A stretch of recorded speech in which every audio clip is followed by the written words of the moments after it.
ஏற்கனவே ஜாதிவாரி கணக்கெடுப்பு இதில் எடுத்திருக்காங்க இல்லையா, கர்நாடகாவில். ஏன் வெளியிடல? ஏற்கனவே எடுத்திருக்காங்க, இவங்க கூட்டணி கட்சி தான்.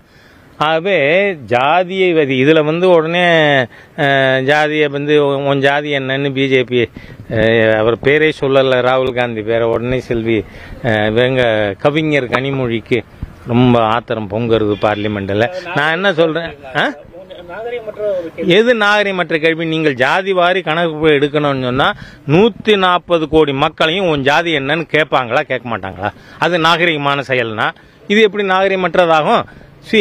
மீனிங்லெஸ்ஸாக பேசணும், ஏதோ வாய்க்கு வந்ததை பேசணும்னா இது கவிஞர் கனிமொழி சொன்னது சரி. ஆனால் நீங்கள் சொல்கிறீங்க ஜாதி வாரி கணக்கெடுக்கணும். அதான் ராகுல் காந்தியும் சொல்கிறாரு ஜாதி வாரி கணக்கெடுக்கணும். 140 கோடி மக்கள் முன்னாடி போய் நின்று உன் ஜாதி என்னன்னு கேட்கறதுக்கு நீங்கள் கணக்கெடுக்கணும்னு சொன்னால் அதை யாரையாவது ஒருத்தர் உங்கள் ஜாதி என்னன்னு பார்லிமெண்ட்டில் கேட்டால் தான் என்ன தப்புங்கிறேன்னா, அவர் திரு அனுராக் தாக்கூர் பேரை சொல்லலை, சொல்லியிருந்தாலே என்ன தப்பு? அது இல்லாமல் எப்படி நீங்கள் ஜாதி வாரி கணக்கெடுப்பு கொண்டு வருவீங்க? தென் நீங்கள் ஹிப்போக்ரட்ஸ், பேசுறது ஒன்று செய்யறது ஒன்று.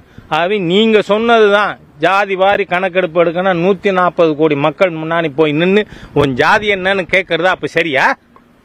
அப்புறம் எப்படி கனிமொழி பேசினது சரியா இருக்கும்? கனிமொழி பேசினது ஹிப்போக்ரசியினுடைய உச்சம். ஏன் உங்களுக்கு என்ன வந்தது?